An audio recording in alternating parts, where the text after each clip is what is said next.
All right, here we are on module 15. Um, makes some good things happen this week. I'm excited to talk about a little bit of what I learned this week. Going through the last Elegant Universe, it opened up a lot of. It kind of just summed up everything. At first I thought I was going to go crazy a little bit though with how much they were saying vibrating strings are like an orchestra at the beginning half of the Elegant Universe Part 3, but by the end they introduced some really good concept. I love the idea of the I think they called it the M theory, um, talking about the the big fields where the strings can attach to if they are open-ended, and the they kind of associated gravity with a closed string where it would just go right through that field. Um, it was interesting because while I was watching part two, they brought up the problem with no one knew whether it was an open string or a closed string, and immediately one of the questions I had was, well, why can't both strings exist? So that question was kind of answered for me in part three. I really enjoyed Elegant Universe. It's a neat resource. I'm looking forward to kind of watching them with my wife here next and kind of seeing what her thoughts on that are.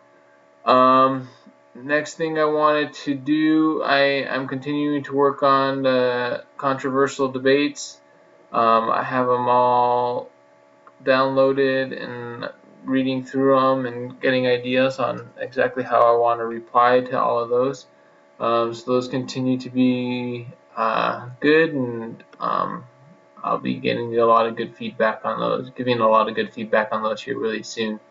Um, I wanted to talk a little bit about my um, cultural science project here.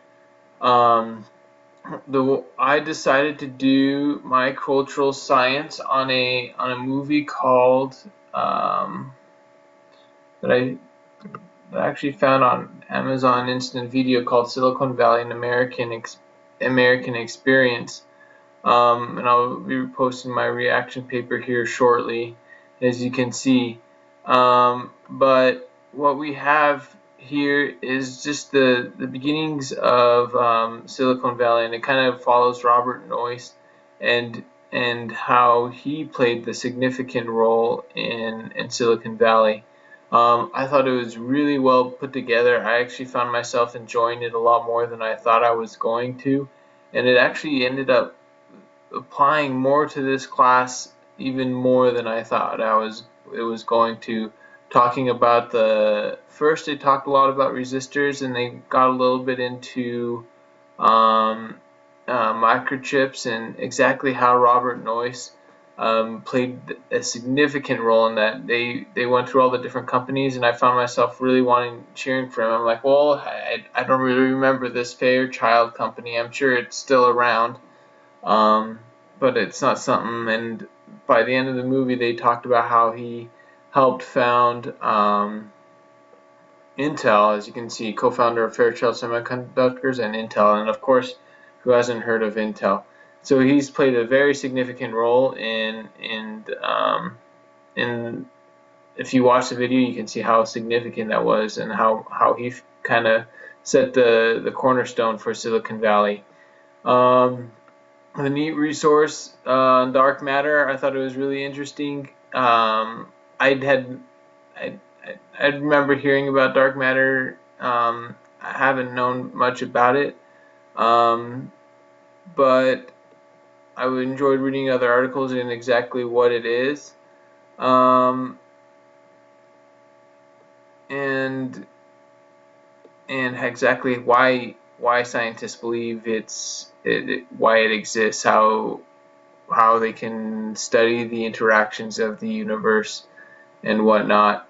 Um, Other than that, it was a good week. I really enjoyed doing my cultural project, and kind of reading through, finishing Elegant Universe. And so it was a good week, and I really enjoyed it. So until next week, hope you enjoyed it, and I'm excited to kind of summarize the rest of the semester in my next video. So until then, have a good weekend. We'll see you later.